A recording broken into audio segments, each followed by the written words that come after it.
너는 거짓된 풍설을 퍼뜨리지 말며 악인과 연합하여 위증하는 증인이 되지 말며 다수를 따라 악을 행하지 말며 송사의 다수를 따라 부당한 증언을 하지 말며 가난한 자의 송사라고 해서 편벽되이 두둔하지 말지니라.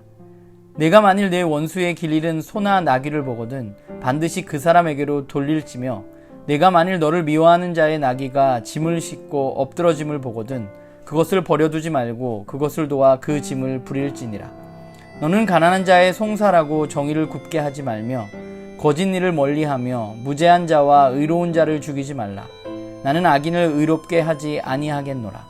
너는 뇌물을 받지 말라. 뇌물은 밝은 자의 눈을 어둡게 하고 의로운 자의 말을 굽게 하느니라. 너는 이방 나그네를 압제하지 말라. 너희가 애굽 땅에서 나그네 되었었은즉 나그네의 사정을 아느니라. 너는 6해 동안은 너의 땅에 파종하며 그 소산을 거두고 7째 해는 갈지 말고 묵혀두어서 내 백성의 가난한 자들이 먹게 하라. 그 남은 것은 들짐승이 먹으리라. 내 포도원과 감람원도 그리할지니라. 너는 6해 동안에 내 일을 하고 7째 날에는 쉬라. 내 소와 나귀가 쉴 것이며 내 요종의 자식과 나그네가 숨을 돌리리라. 내가 내게 이른 모든 일을 삼가 지키고 다른 신들의 이름을 부르지도 말며 내 입으로 들리게도 하지 말지니라. 너는 매년 3번 내게 절기를 지킬지니라. 너는 무교병의 절기를 지키라. 내가 내게 명령한 대로 아비벌의 정한 때에 1해 동안 무교병을 먹을지니 이는 그 달에 내가 애굽에서 나왔음이라. 빈손으로 내 앞에 나오지 말지니라.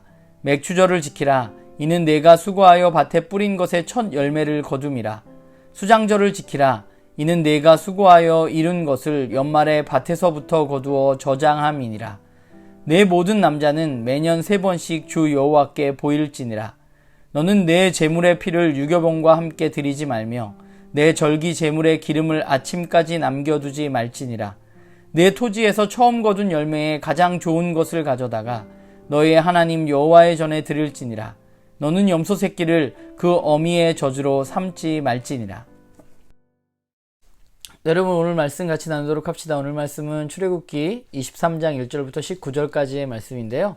오늘 말씀을 저는 3개로 나누어 보았습니다. 1절부터 9절까지는 정의에 대한 규례, 그리고 10절부터 13절은 안식에 대한 규례, 그리고 14절부터 19절은 절기 준수에 대한 규례, 이렇게 나누어 보았습니다. 계속되는 세부적인 규례들이 나오고 있는데요. 이 세부적인 어떤 규례들이 뭘 말해줄까 생각해 보면요. 아마 그것은 그들 가운데 또는 당시에 살아가던 사람들 가운데 일어나고 있었던 어떤 일들, 그리고 일어날 법한 어떤 일들에 대한 규정들이겠죠. 아마 전혀 생각해보거나 일어나지 않을 법한 것이었다면 하나님께서 굳이 이렇게 세부 규례를 주실 필요가 없지 않을까라는 생각을 해보게 됩니다. 그렇다면 일반적인 사람들의 삶 속에서 일어나는 일은 무엇인가? 사람들은 뭘 위해 사나 생각해보면 나를 위해서 삽니다. 이 세상에 정의롭지 않고 싶은 사람이 있을까요? 아니면 거짓말로 남을 해하려고 하는 사람들이 있을까요? 아니면 악을 행하고 싶은 사람이 있을까? 그것을 좋아하는 사람은 거의 없다고 생각합니다. 그런데 오늘 본문을 보면 다수의 사람들은 악을 행하고 부당한 증언을 합니다. 왜인가? 나에게 이익이 되기 위해서 그렇게 사는 거죠. 내가 잘 살기 위해서. 그래서 악을 행하고 거짓 증거를 하고 그렇게 사는 것입니다. 그게 좋은 게 아니라 그냥 나를 위해서 어쩔 수 없는 것이라고 생각하면서 살아갑니다. 그게 일반적인 다수의 사람들입니다. 그런데 하나님은 하나님의 백성으로서의 삶이 다수의 사람들의 삶을 따르는 삶이 아니라고 말하고 계신 것이죠. 하나님의 백성은 나의 이익을 위해서 거짓 증언이나 악을 행해서는 안 되는 사람입니다. 하나님의 사람은 나에게 손해가 되더라도 정의를 행하는 사람이고 나에게 손해가 되더라도 진실을 이야기하는 사람입니다. 심지어 원수의 물건까지 찾아주어야 하는 삶이 하나님의 백성의 삶인 것이죠. 하나님은 하나님이 만드신 피조물인 인간을 사랑하십니다. 그래서 하나님은 인간이 온전한 삶을 살기를 원하세요. 행복한 삶. 규례가 그래서 주어지는 것이죠. 규례가 사람들을 속박하기 위해서 주어지는 것이 아니라 사람들의 삶을 온전하게 하기 위해서 주어지는 것입니다. 오늘 본문에 나와 있는 규례들, 특별히 안식일도 마찬가지죠.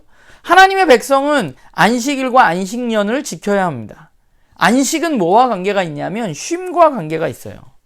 하나님이 만드신 피조물에는 반드시 쉼이 필요합니다. 그런데 문제는 다른 신들을 섬기는 사람들은 어떤가 우리가 생각해 봐야 돼요. 사람들은 다른 신들을 왜 섬기느냐 생각해 보면 당시의 이방 민족들이 섬기던 대표적인 신들을 보면 어떤 신들이에요? 주로 풍요와 다산의 신들입니다. 내가 더 많이 갖는 것을 위한 신들이 인기가 있었던 신들입니다. 인간이 만든 신들은요, 풍요로운 삶을 위해서 만들어집니다. 그렇기 때문에 풍요로운 삶이 목적이기 때문에 쉼과는 거리가 있는 것이죠. 왜냐하면 더 많이만 가능하면 쉼이 없어도 된다고 생각해요. 그래서 계속 노동을 하고 내가 힘이 있다면 힘 없는 사람을 계속 부리는 거죠. 왜냐하면 이익을 극대화하기 위해서, 더 많이 얻기 위해서. 나에게 풍요를 가져다 준다면, 나에게 먹을 것을 가져다 주고 내가 평안하게 해준다면 땅은 쉬지 않고 지속적으로 나에게 먹을 것을 주어야 한다고 생각하는 것이 사람들입니다. 그게 이방 신들을 섬기는 사람들의 모습이에요. 그런데 이 땅의 창조주인 하나님은 그렇게 말씀하시지 않습니다. 사람도 쉬어야 하고요. 동물도 쉬어야 하고 땅도 쉬어야 한다고 말씀하십니다. 왜냐하면 그분은 이 세상을 설계하신 창조주 하나님이시기 때문에 그렇습니다. 그리고 오늘 본문의 절기에 대해서 나오는데 1년에 3번 절기를 지켜라.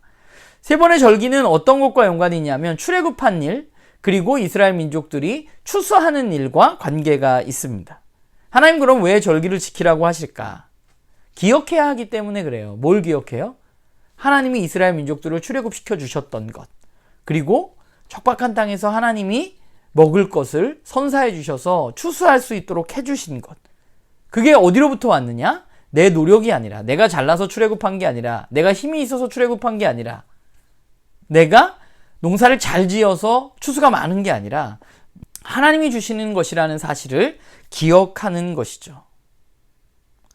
다른 신들을 섬기는 사람들은 어떤가요? 주로 구약의 이야기를 살펴보면 다른 신들을 섬기는 사람들은 그 신을 감동하게 해서 더 많은 수확을 얻으려고 합니다. 그런데 하나님은 달라요. 오늘 본문에서 빈손으로 나오지 말아라 하고 말씀하신 것은 하나님 뭘 더 갖고 싶어서, 날 더 감동시키면 내가 더 많이 줄게가 아니라 이미 주신 것들을 기억하는 행위로서 그들이 그래야 한다고 말씀하고 계신 것이죠. 그러기에 하나님은 근본적으로 다른 신들과 다른 분이시고 그 다른 신을 섬기는 우리도 달라야 하는 것입니다. 오늘 말씀을 보면서 그런 생각을 했는데요. 우리는 민주주의 사회에서 살고 있잖아요. 민주주의 사회는 가장 민주주의 사회를 대표하는 것 중에 하나가 다수결의 법칙입니다. 다수의 의견은 힘을 갖습니다. 그래서 다수가 하는 일에 대해서 그것이 옳고 그름에 대해서 둔감해질 수가 있어요. 다수가 한 행동이 옳은 것일 수도 있는데 사실은 그렇지 않을 수도 있는 것이죠. 이 땅에서 하나님의 백성으로 살아가는 것은 그렇기 때문에 다수의 삶과 선을 긋고 다수의 삶이 무조건 옳다고 생각하면서 살아가서는 안 되는 것이죠. 하나님의 백성은 다수의 삶이 아니라 하나님의 말씀을 따라서 살아가는 사람들입니다. 인간의 죄성이란 결국 자기중심적인 사고예요. 자기중심성은 결국 타인에 대한 배려와 사랑을 잊게 합니다. 나의 이익을 위해서, 내가 속해 있는 공동체의 유익을 위해서 거짓을 이야기하고 악을 행하는 것에 대해서 우리는 둔감해집니다. 왜냐하면 그래도 된다고 생각하고 사람들이 다 그렇게 하기 때문이죠. 우리에게 타인을 바라볼 시간이 없어요. 나를 생각하게 될 때. 그게 바로 어떤 사람들이냐? 다른 신들을 섬기는 사람들의 모습입니다. 다른 신을 섬긴다는 것은 제가 얼마 전에도 영상 찍으면서 얘기했지만 제사를 지내고 무덤에 가서 절을 하고 불교에 가고 다른 종교를 섬기고 이런 문제를 넘어서는 것입니다. 다른 신을 섬긴다는 것은 인간의 욕망을 조장하는 다수의 이야기. 그것이 바로 저는 다른 신이라고 생각해요. 그 다른 신은 그때나 지금이나 동일하게 우리에게 적용됩니다. 형태만 바뀌었을 뿐이에요. 그때는 어떤 신상이 있었겠죠. 그런데 지금은 자신의 욕망을 조장하는 다수의 이야기, 그 신이 다른 형태로 우리에게 존재하는 것입니다. 어쩌면 여기서 말하는 다른 신은 나만 바라봐, 모두가 그렇게 살잖아 라는 신을 이야기하고 있는 것이라는 생각을 하게 돼요. 어쩌면 이 땅에 사는 사람들이 그 신을 섬기고 있는 거죠. 나만 바라봐, 너만 행복하면 돼. 바로 그 신을 섬기고 살아가는 것입니다. 그래서 쉼을 모르고 이익을 위해서 달리는 삶을 살아가는 거죠. 남들이 좀 힘들게 하더라도 내가 이익이 있으면 괜찮다고 생각하는 거죠. 왜냐하면 나만 바라봐의 신을 우리는 섬기고 살아가기 때문입니다. 하나님은 그것을 거부하라고 하십니다. 그래서는 안 된다고 말씀하세요. 나의 이익보다는 하나님이 주신 선한 일을 사는 삶이 하나님의 백성의 삶이라고 이야기하십니다. 우리는 다수의 삶을 따라 살아가는 사람들이 아니라 하나님의 말씀을 따라 살아가는 사람들입니다. 그리고 그러기 위해서 우리가 해야 할 일은 뭐예요? 기억하는 것입니다. 그분이 어떤 분인지, 그분이 나에게 어떤 일을 하셨는지, 이 세상의 주인은 누구인지 기억해야만 돼요. 하나님이 얼마나 세상의 다른 신들과 다른지. 그러기 위해서 당시엔 뭘 주셨어요? 절기를 주셨어요. 절기를 통해서 그들은 그것을 기억하기 위해서. 하지만 우리에게는 하나님이 주일을 허락해 주셨습니다. 매주 우리는 예배에 나가서 공동체 내에서 그분을 경험하고 그분을 기억합니다. 그리고 우리가 큐티라는 건 뭐예요? 매일 그것을 기억하기 위해서죠. 바라기는 저도 그렇고 여러분들도 그렇고 우리가 다른 신들을 섬기는 사람이 아니라 하나님을 섬기는 사람이었으면 좋겠습니다. 오늘 하루 그 하나님의 말씀을 듣고 그 하나님의 말씀을 따라 사는 저와 여러분이 되기를 소망합니다.